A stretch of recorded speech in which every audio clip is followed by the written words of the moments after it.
Bizarre Brain Comics.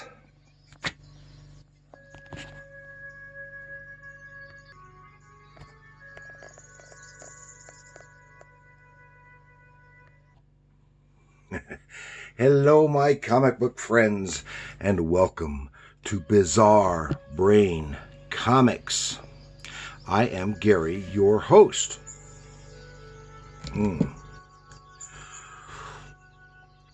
This is where I like to take a look at some older comics, talk a little bit about the characters and creators, and then examine the stories and the art. And this time, I want to take a step back and look at this issue here. This is E-Man number 3 from Charlton Comics from 1974. And this is written by Nicola Cuti. Looks like it should be Cuti, but I think it's pronounced Cuti. And Joe Staton. And back in the early mid 70s, Charlton was kind of trying to bring back some superhero comics. With George Waldman was editing these books, and so they started with this one here, E-Man, and try to give us a few other superhero-ish and adventure series. Okay, and E-Man was a comic book superhero published by Charlton Comics in '73, created by Nicola Cuti and Joe Staton. Okay, and this superhero title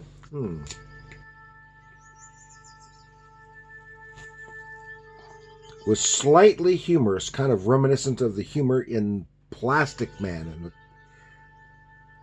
in the more classic pages. And it originally had a relatively short run, but became a cult classic with fans, and has been revived by independent publishers such as First Comics and several others after that. Although Charlton originally owned the rights to this character, eventually the rights were transferred to the creators. And I would like to see more E-Man. There's a lot of this stuff that I haven't seen. That was published by some of the independent ones, but I got some of the First Comics issues, as well as the these Charlton books. When I saw that when I was a kid, I just fell in love with E-Man. Got a big kick out of it.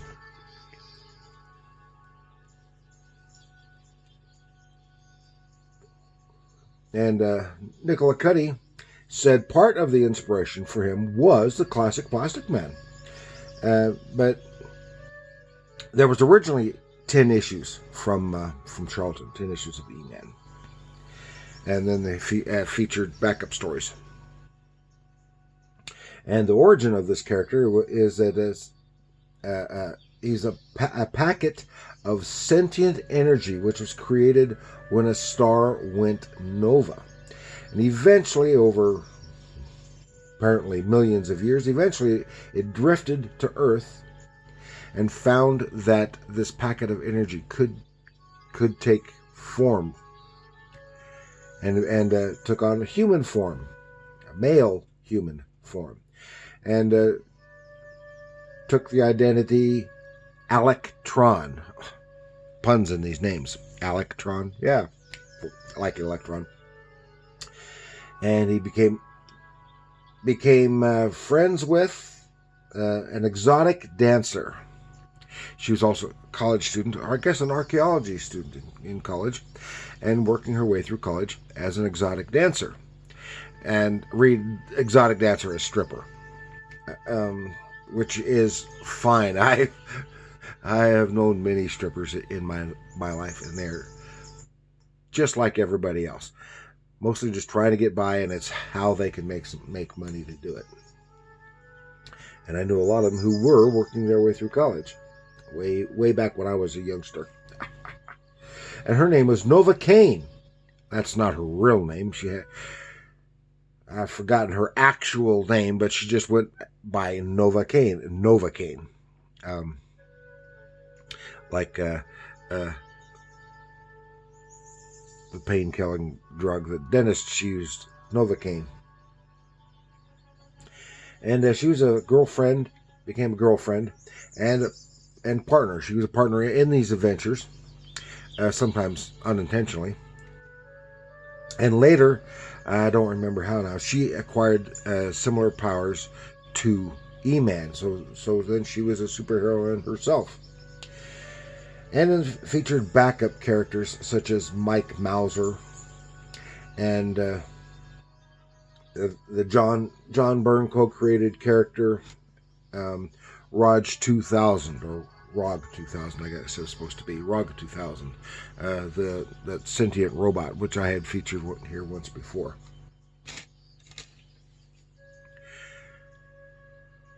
So this is a lot of fun. It is superheroic adventures, tongue-in-cheek.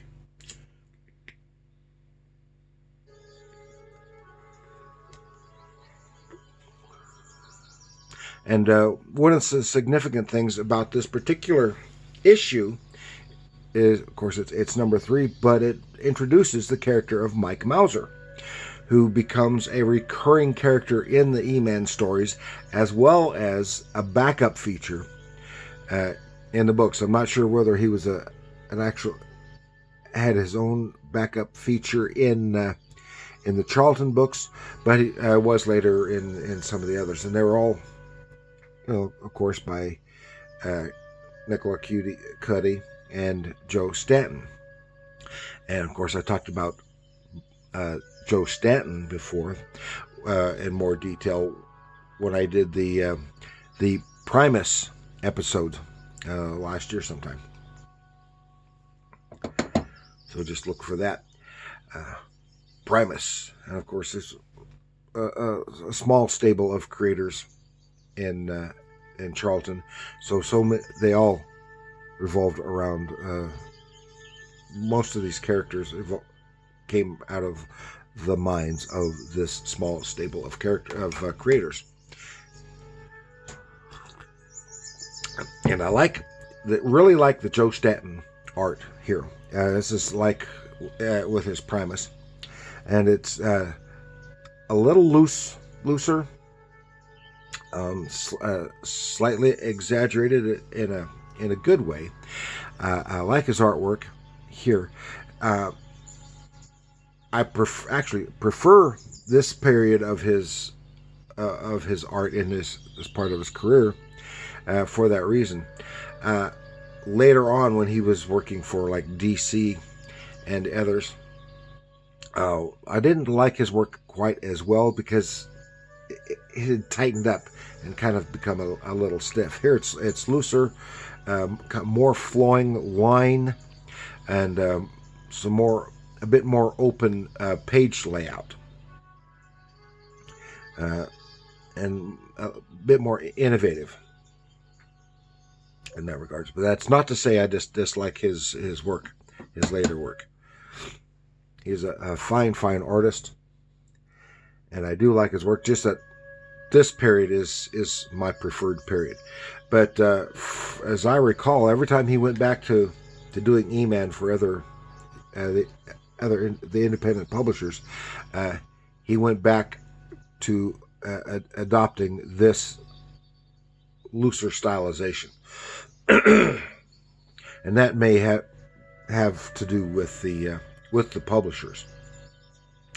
He may have had to tighten up a bit for the other mainstream publishers.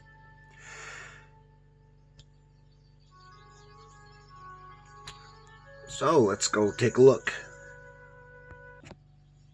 inside the pages of E-Man number 3. And here his nemesis is the Battery, and we see the lovely red-headed Nova Kane is being captured. Oh, I forgot to mention that much later on, in the 2000s, Joe Staton did for a time, might be doing it now, I'm not sure, drew the Dick Tracy newspaper comic strip. So that's good. And that's a good thing. Here we go.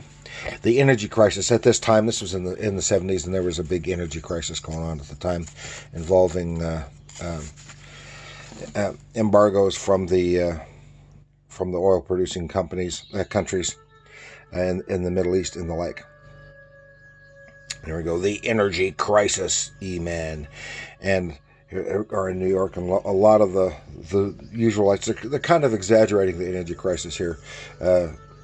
Because of the oil shortage and higher energy costs, a lot of places here have shut down more of their power. So streets are a bit darker and the like. And here is Nova at the club that she works at, and one of her friends. And you can see how lovely and voluptuous Joe Staton drew these female figures. And she's studying in between. Nova is studying in between her sets on stage. It's time for them to pop out, to leave, and they're going to walk home. So we're going to swing by the hospital, and we'll pick up have my boyfriend escort us home. I said, and her friend says, "Oh, is he a doctor?" And she says, "More like a light bulb." And of course, and then suddenly something happens, and her friend is snatched. She's just disappearing right into the side of the building. Woo! What the heck happened there? Then we cut to the hospital, and we see why she described it as a light bulb to keep help keep costs down. Here we are in there's having surgery, and E-Man is providing light for the operating room, and also provides free power for some of the other equipment in the hospital. Here she's Nova has got E-Man, so we've got to go. And you can see here the cartoons, the looser, less strict adherence to conventions as part of the style. Just the way this street scene is shown. Got to go back and see what's going on. So, are you sure? I'm not sure. Then I've got more important things to do because of the power shortage. Everyone's needing help, and here he goes to help this fire engine take off, help them get to their destination, and stuff. So she said, "Well, what am I going to do?" So she goes and hires Mike Mauser, private investigator, and it's some really nice page layout, storytelling here. This one panel here, especially. But she said, because remember, Mike Mauser, and remember, Mauser is a type of gun, but it sounds like mouse, and his name is Mike Mauser, and he says, "Don't call me Mickey Mauser." Get it? And she said, "Well, you're paying. Sure, your story sounds crazy, but we'll go check it out because it's your nickel." So it goes to the location where stuff has happened, and eventually something leads them. They're going to go see.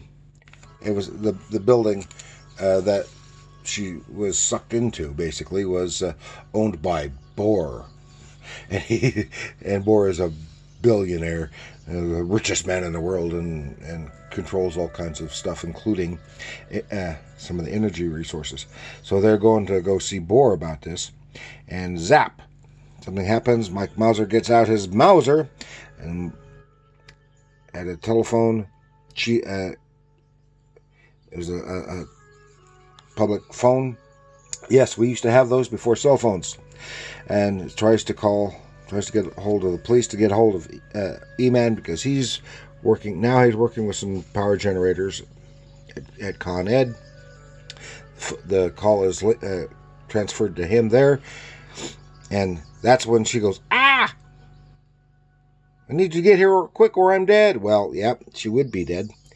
And so he's turns himself into energy and travels along the phone lines and pops out on that public phone. Well,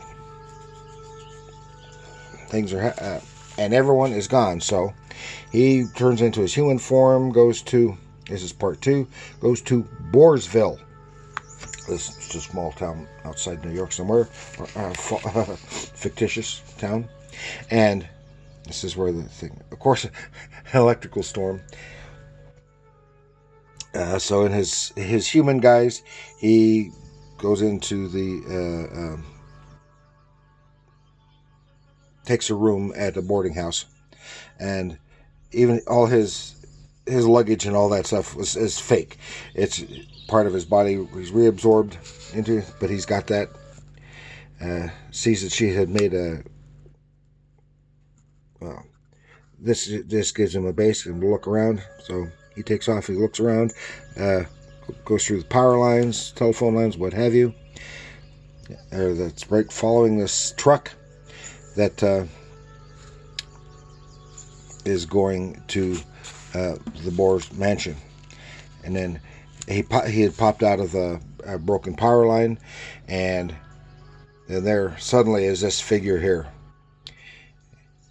And instead of attacking this guy, he just absorbs E-Man into his body, but he's still conscious. He falls, it takes him up to the Boer mansion. And here we see Mr. Boer, and you can see why he's called a Boer. He looks like a boar, and he's an energy hog. And E-Man is popped out, and he explains to him, "Oh yes, well, you'll do nicely." He said he's been controlling all the power because he's using people. Remember, this is before the Matrix, using people as his power source for his mansion and community. And his robotic henchman, the Battery, goes out and snatches people off the street. So of course, in about a week or so, the people are drained, but he thinks they're a good source of energy, and you'll do great for us. He's going to put him in one of these chambers, and then because there's Novocaine and her friend, and of course, then he realizes, oh, that's a mistake, because E-Man gets into the power lines in the house, and he can go all zap around and go anywhere in the house, and he sends the robotic battery, to hunt E-Man down and destroy him. This is where, and his sensors indicate, this is where E-Man is hiding. He thinks he's this suit of armor, but in actuality, he was the rug just in front of the suit of armor, and whoop, knocks him down and smashes him, and that's the end of the Battery. And I would notice, and I do wonder if this is intentional or not, he made the rug look like the Doctor Strange's cloak of levitation.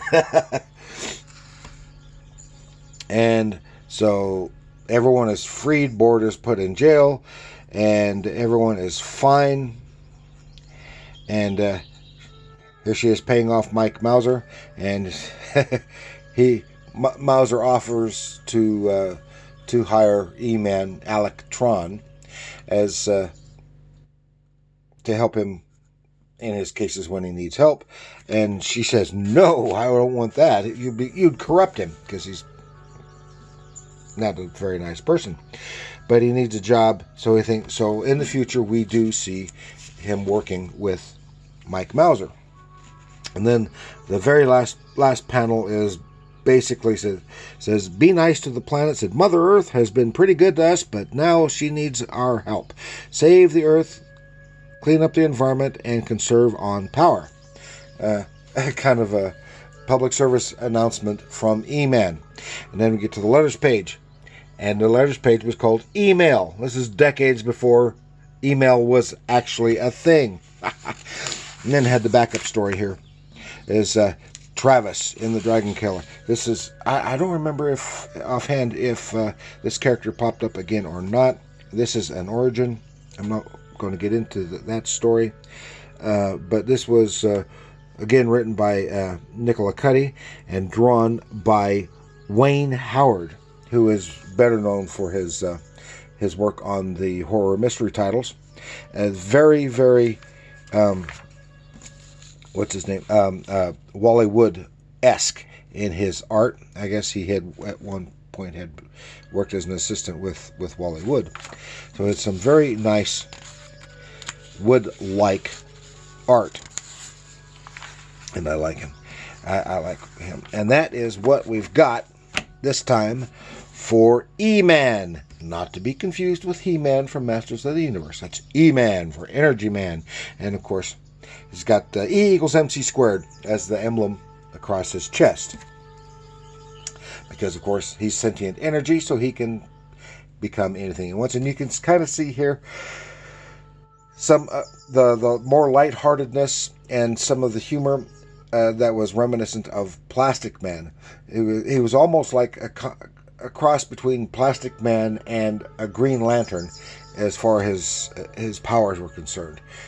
Whereas Plastic Man can change into all kinds of forms because of the plasticity of his body, which E-Man can do. But he can also go beyond that, whereas like the Green Lanterns have the constructs from the ring, he becomes the constructs himself, because he can be anything he can imagine. So, that's it. Please like, share, subscribe, leave a comment. Do you like E-Man? Do you remember E-Man? Do you not like E-Man? Or Joe Staton and his work? Just remember, this was a lot of fun. So if you think it was a fun character, let me know. Leave a comment. And remember, always remember, comics are art.